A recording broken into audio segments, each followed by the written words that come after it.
Unmute ಆಯ್ತು ನೋಡಿ. Thanks ಅಣ್ಣ.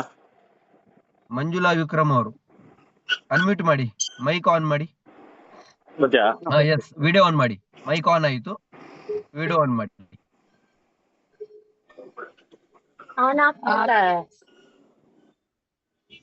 ವಿಡಿಯೋ ಆನ್ ಆಗ್ತಾ ಇಲ್ವಾ? ಆಗ್ತಾ ಇಲ್ಲ ಸರ್. ಸರ್ ನಾನು Recording in progress. Yes yes yes, ಮಾತಾಡಿ.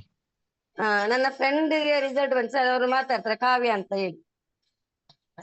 ಓಕೆ ಓಕೆ ಓಕೆ, ಮಾತಾಡಿ. ನಮಸ್ತೆ sir, good morning. Good morning sir, ನನ್ನ ಹೆಸರು ಕಾವ್ಯ ಅಂತ. ನಾನು ಬಂಟ್ವಾಳ ನಿತ್ಯಾನಂದ ನಗರದಿಂದ ಮಾತಾಡ್ತಿದ್ದೇನೆ. ಎಸ್ ಎಸ್ ಎಸ್ ಮೇಡಮ್, ಮಾತಾಡಿ. ನಂಗೆ ಪಿತ್ತಕೋಶದಲ್ಲಿ ಸ್ಟೋನ್ ಇತ್ತು ಸರ್. ಅದು 14 ml ಇತ್ತು. ನಾನು ಮದ್ದಿಗೆ ಹೋಗ್ತಾ ಇದ್ದೆ. ಎಲ್ಲ ಮದ್ದಲ್ಲಿ ಒಂದು 4% ಕಮ್ಮಿ ಆಗಿತ್ತು. 10 ml ಇತ್ತು. ಮತ್ತೆ ಇವರು ಮಂಜುಳಕ್ಕ ನಂಗೆ ಅದು ಮ್ಯಾಗ್ನೆಟ್ ಕೊಟ್ರು. ಅದನ್ನ ನಾನು ಹೊಟ್ಟೆಗೆ ಡೈಲಿ ಕಟ್ಕೊಂಡಿದ್ದೆ, ಮತ್ತೆ ನೀರು ಕೂಡ ಕುಡಿತಾ ಇದ್ದೆ. ಆಮೇಲೆ ಒಂದು 2 ತಿಂಗಳು ಬಿಟ್ಟು ನಾನು ಸ್ಕ್ಯಾನಿಂಗ್ ಮಾಡಿಸಿದೆ. ಅದ್ರಲ್ಲಿ ಸ್ಟೋನ್ ಎಲ್ಲ ಕರಗಿದೆ, ಏನು ಪ್ರಾಬ್ಲಮ್ ಇಲ್ಲ ಅಂತ ಹೇಳಿದ್ರು ಸರ್.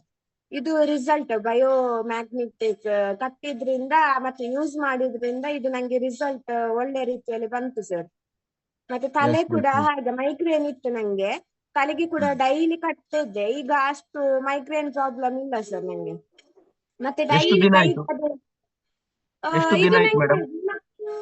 ನಾನು ಕಟ್ಟಿದ್ದು 1 ಮಂತ್ ಫುಲ್ ಕಟ್ಟಿದ್ದೇನೆ ನಾನು. ಮತ್ತು ನೆಕ್ಸ್ಟ್ ಮಂತ್ ನೋಡುವಾಗ ನಂಗೆ ರಿಸಲ್ಟ್ ಕರೆಕ್ಟ್ ಆಗಿ ಸಿಕ್ಕಿದೆ sir. Okay okay okay, yes yes yes yes yes, thank you. ಬೇರೆ ಏನಾದ್ರು ಮಾತಾಡ್ಲಿಕ್ಕೆ ಇದೆಯಾ? ಇಷ್ಟೇ ಸರ್, ತುಂಬಾ ಥ್ಯಾಂಕ್ಸ್. ಎಸ್, ನಿಮ್ಮ ಹೆಸರು? ಕಾವ್ಯ ಅಂತ. Kavya, okay okay okay okay. Yes, Manjula madam, ಎಲ್ಲಿಂದ ಮಾತಾಡ್ತಿದ್ದೀರಿ ಮೇಡಮ್? ಇದು ಬಂಟ್ವಾಳ